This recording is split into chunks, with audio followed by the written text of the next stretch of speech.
Good morning, everyone. It's Dr. Arlene Diamco, the MultiDimensional MD. This is episode 112, and I'll be talking about addressing scars in the body, mind, and spirit.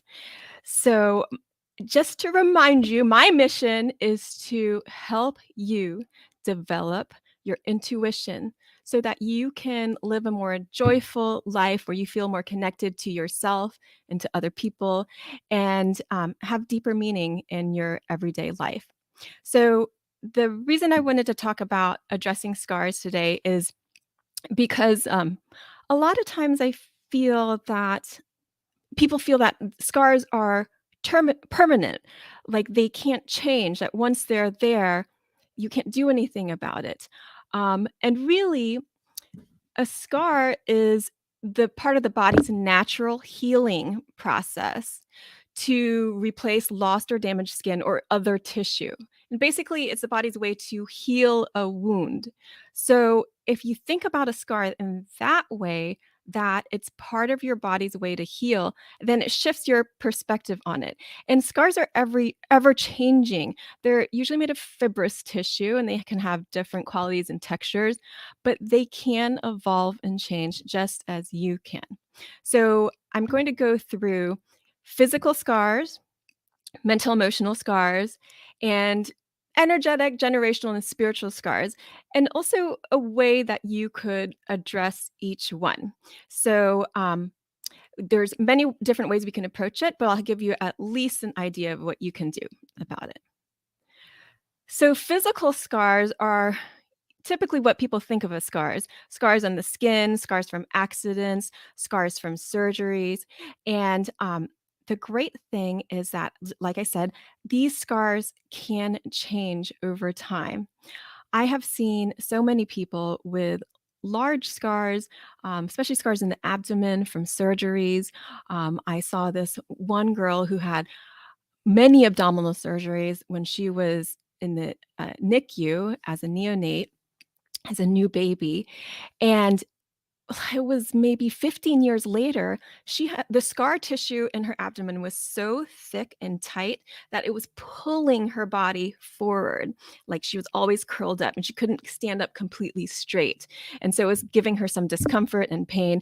And she was wondering what she could do with it. And so, from an osteopathic perspective, the great thing was that we were able to soften a lot of that tissue and release it. So it wasn't because that fibrous tissue can get really tight over time and through the years, through the months and years, it can tighten and tighten. But there are ways where you can release that even from a physical standpoint.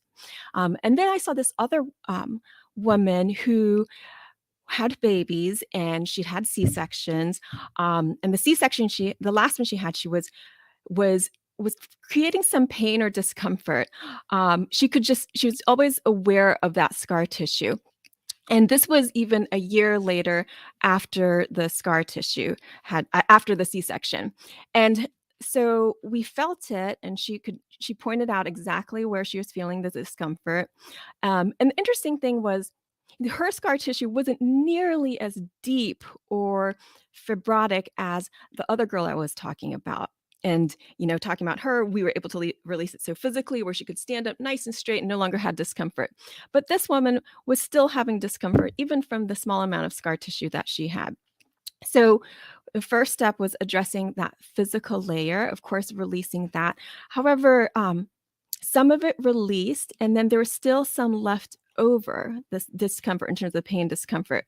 And so I placed my hands exactly where she said she was having that pain and felt into it. So what I felt was deeper into it, and this is crossing over to the physical and getting into the mental, emotional layers, but feeling into what sorts of emotional pain she was feeling left over from the surgery. Because even if you've had a physical injury and she was under anesthesia, she doesn't remember feeling it, the body still went through the wound. This body still went through the process, and the body still has this visceral reaction. And even the situationally, there's going to be all of this emotion surrounding the birth of your baby and other things. So the emotions associated were not surprising. They were that fear and anxiety and unsure of what was going on or what was going to happen, and everything ended out okay. But as we process that, and part of it was just like also walking her through it and letting her breathe through that, then it released. And that last bit actually released very quickly, less than a minute, maybe even 20 seconds, which is really remarkable.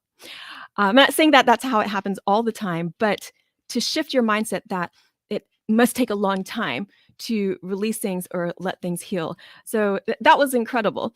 And she, as she breathed into it, she was like, "Yeah, I don't feel it anymore." So you can also do this. You can imagine if you have a scar anywhere, you could just imagine um, creating, like, if you rub your hands together and you can create like this energy ball of light, and then take that ball. If you go like this with your hands, you'll start to feel maybe this warmth or what feels like static, electricity, and then take that and place it onto the scar wherever it is and send love to that scar. And you can talk to your body, whatever it's feeling like. Just ask it and see what comes up. And even breathe through it, let it process, and see what happens for you. If you need help with it, I'm here for you. If you have any questions, you want to put any general questions in the comments, I'll respond to those as well. But then you start to see it's like never just physical, but then we cross over into that mental, emotional layer. And everything is human being, right? Body, mind, and spirit. So we can't ever really tease apart, it's only a physical scar. Then we talk about mental emotional scars. This is when we're talking about trauma, stress, how you are shaped over your lifetime. So, whatever you've been through can have an impact on your mind, your ego, and it will set up these subconscious patterns, which really shape and affect your personality. But you're not just stuck with the personality you have now. Sure, you're going to be born with certain constitutions and tendencies towards certain things and your natural gifts and inclinations. However, part of your personality has been set up through these subconscious patterns and traumas that have you've experienced over a lifetime. But you don't have to feel like you're stuck in that scar pattern. So, as Ram Dass, who is a physical psychologist and spiritual teacher, said, "If you wrong me, that's your problem. If I'm upset about it, that's mine." And I don't mean that for that to sound cold or harsh, because it's really talking about, like, you can't control others, but you can claim responsibility for yourself. And this is meant to be empowering for you. It doesn't mean that you can't have negative emotions, but it's empowering yourself that you can do something about your life so that you can claim your life and you can create the life that you hope for, regardless of what you've been through. And it's a mindset shift. So realizing that you can let these emotional waves flow through you rather than getting stuck in them and making them someone else's responsibility to heal for you. Um, it can be difficult to go there depending on the severity of the trauma and the way you feel about it. So, if it's difficult to start thinking about it that way, then go back to the body. So, the mental emotional is also held in the body. So, again, it's always everything, mind, body, spirit for your being. So, go to the body, see where you have tension in your body, and that's where those emotional and mental emotional scars will be held. So any sorts of movement, exercise, stretching, yoga, tai chi, going for a walk every morning can help to loosen up that tension in the body, which is representative of those mental emotional scars as well. You can also do some breath work and just noting what you feel, um, and breathing through it. And it's a way to process. So if we combine like that mindset, it's like if you aren't afraid of being afraid, then you can step into your breath and let that emotion flow through you like a wave. The breath will allow the wave to continue to flow. When you're thinking about something and the breath is not moving, it's like a stuck or frozen wave. If you want the wave to flow, then start breathing. That will give it some momentum. So the breathing is also movement.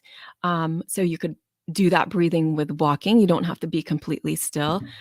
There's many different ways to approach this. And you can also do some somatic release exercises or work with a somatic release practitioner. You can take a tension trauma release exercise class, which I'll sometimes teach, and Brooke also teaches in my office.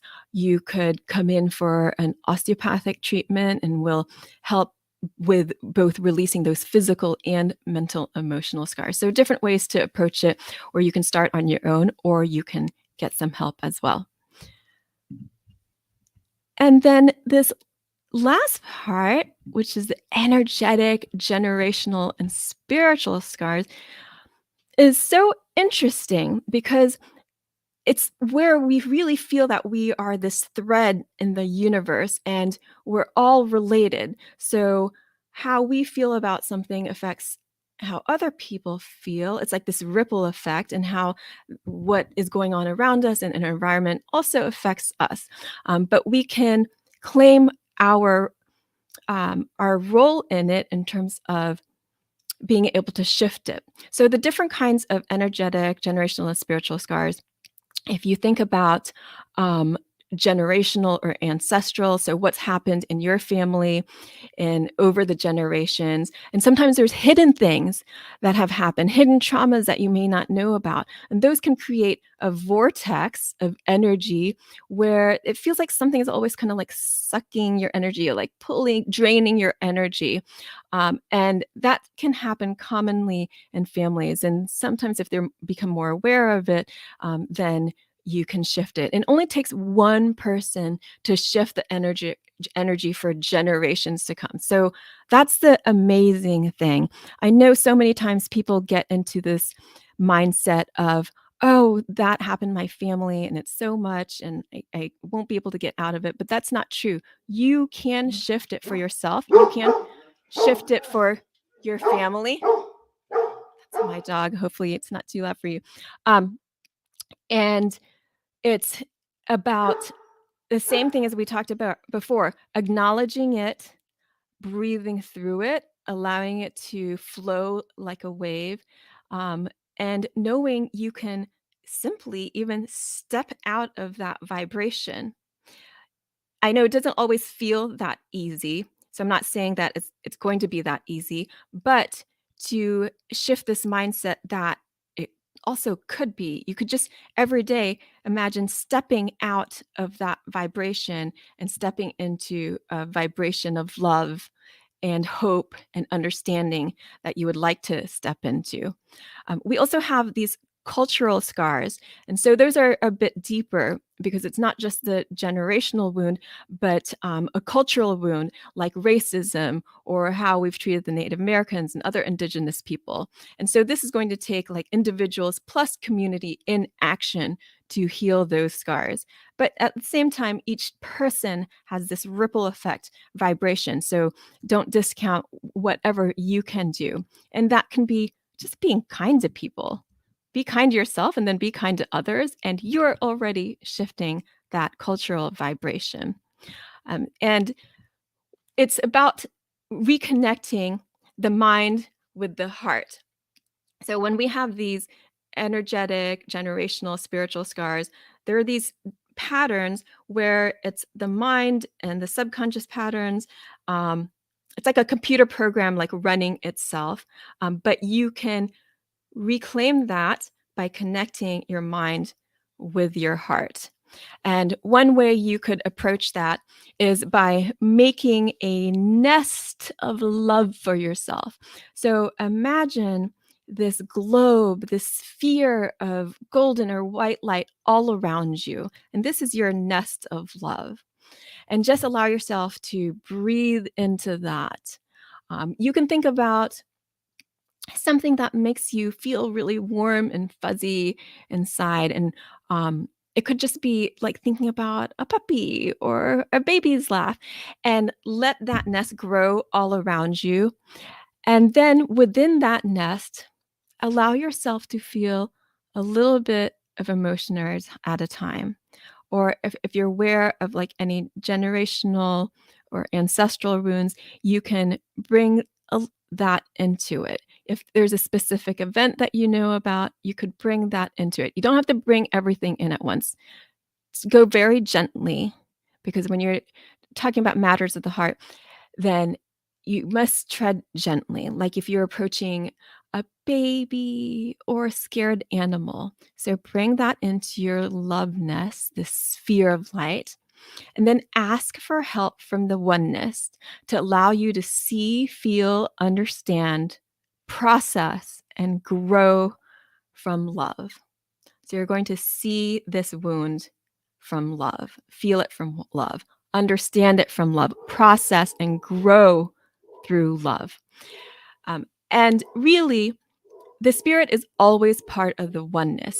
So a spiritual wound is more that relationship between the spirit and the mind and the body that is scarred. It is the remembering, so it's the connection to spirit, that your being is always part of the oneness. And you can ask for that as well. Help me reconnect to the oneness. So with that, um, my my dog is acting up again. But with that, I hope that helps you in some way. Um, Please, if you have any questions about this, I would love to hear from you.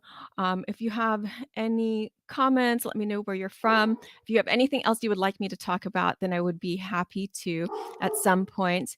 You can always so connect with me on Instagram at All Worlds Health, on Facebook at All Worlds Health and Pediatrics, and you can sign up for my e-love letters. I send them out once a week on Wednesday at allworldshealth.com. I would so love to hear from you. So thank you so much for joining me. I believe in you, and I hope you believe in you too. Lots of love to you. I will see you next week, Wednesday, 11 a.m. Eastern Time. Have a great week.